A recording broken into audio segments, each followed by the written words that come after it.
Assalamualaikum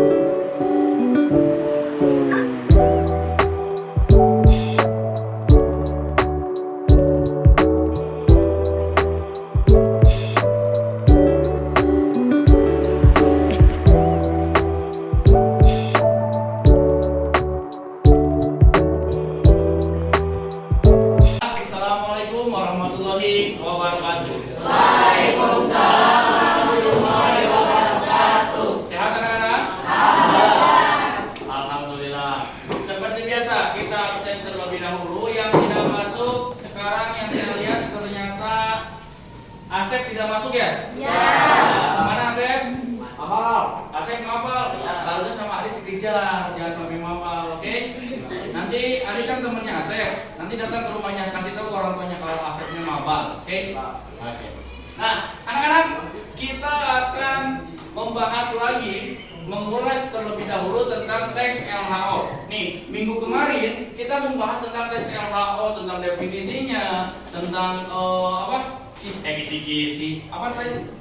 Definisi, lalu Mirja kemarin Ciri-ciri. oh ciri-ciri, saya lupa. Terima kasih Mirja tentang ciri-cirinya. Lalu kita bahkan kemarin saya kalau tidak salah Sandy menjelaskan tentang usia.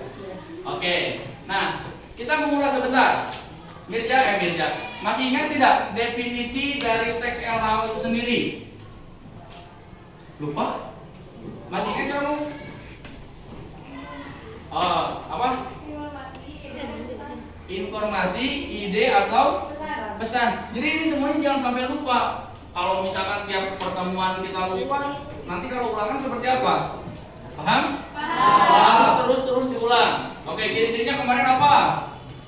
Ciri-cirinya apa? Ada yang ingat? Informasi. Terus Struktur. Jadi harus ada strukturnya, ingat. Teks LHO itu harus ada strukturnya dan bersifat faktual atau fakta. Gak mungkin LHO itu bersifat opini. Karena kan kalian mengobservasi sesuatu, misalkan kalian mengobservasi tentang handphone, pasti kan harus jelas handphonenya harus ada, lalu kalian harus benar-benar menelitinya, betul tidak? Betul. Nah, itu adalah tujuan dari teks LHO. Begitu. Nah, tujuan hari ini, pertemuan hari ini itu kalian memahami lebih dalam dari teks LHO dengan perkumpulan kelompok, diskusi kelompok. Itu nanti tiap-tiap kelompok kalian menjelaskan tentang yang kemarin telah kalian teliti selama 1 minggu. Paham? Oke, sekarang kalian boleh duduk kembali dengan kelompoknya masing-masing. Baik anak-anak, setelah kalian duduk berkelompok, saya beri waktu kalian untuk lebih mematangkan diskusinya, sehingga nanti ketika saya tanya hasil dari diskusi kalian dan hasil dari kerja kalian selama 1 minggu kemarin, kalian bisa menjelaskannya. Paham? Oke, silakan berdiskusi. Baiklah anak-anak, kemarin minggu lalu kalian meneliti atau mengobservasi tentang tanaman toge ya? Di kelas ini saya sangat senang karena begitu banyak variabel yang dipakainya. Oke, ada dari kelompok 1, kelompok 2, kelompok 3, dan kelompok 4. Ini semuanya variabelnya beda-beda. Nah, maka dari itu saya penasaran nih, apa sih nanti hasil dari variabel-variabel yang telah kalian lakukan di teks tanaman toge yang kalian buat. Paham? Baik, kelompok 1 siap? Siap. Oke, baik, kelompok 1. Coba jelaskan yang telah kalian observasi. Pak, ternyata setelah kita amati pohon toge lebih panjang menggunakan air daripada menggunakan tanah. Oh, jadi pertumbuhan tanaman toge dengan media air itu lebih cepat ya? Ya. Lebih cepat. Ini kalian selama berapa lama mengamatinya? 1 minggu. 1 minggu. Berarti anak-anak, ternyata kita dapat jawaban bahwasannya tanaman toge yang dialiri oleh air atau yang menggunakan media itu lebih cepat ternyata. Oke? Anak-anak, nggak boleh ngobrol, nggak boleh ketawa-ketawa. Siap? Tidak lagi diskusi, ya. Aman ya? Sok, kenapa kamu lihat ke sini? Sok, sama kelompoknya lagi. Boleh kayak gitu ya?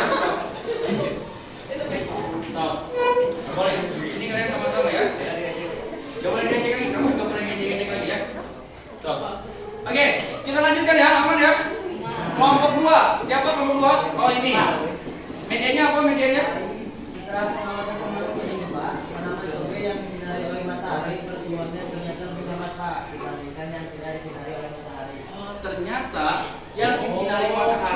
bahkan notabene yang biasanya tumbuh atau butuh matahari itu lebih cepat biasanya. Tapi usul di tanaman toge ternyata lebih lambat. Mungkin ada sesuatu hal yang menyebabkan terkena sinar matahari itu bisa lebih lambat. Nanti kelompok kalian bisa cari jawabannya ya. Coba cari jawabannya di beberapa sumber tentang kenapa itu pohon toge ketika tidak disinari matahari itu bisa lebih cepat daripada yang disinari oleh matahari. Oke, kelompok 3 ini variabelnya apa? Variabelnya tentang apa ini? Pertumbuhan tanaman toge yang disirami dengan teh botol, ternyata toge yang disirami teh botol tidak tumbuh, jadi teh botol tidak cocok untuk menyirami tanaman toge. Jadi kelompok ini itu medianya dengan teh botol.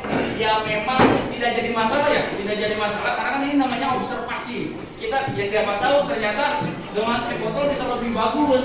Ini berarti kalian kayak ilmuwan menciptakan hal baru gitu. Yang notabene teh botol itu kan untuk minuman manusia, tapi ternyata ketika dicoba ternyata bisa lebih bagus untuk toge. Nah setelah kalian coba selama 1 minggu, hasilnya gimana?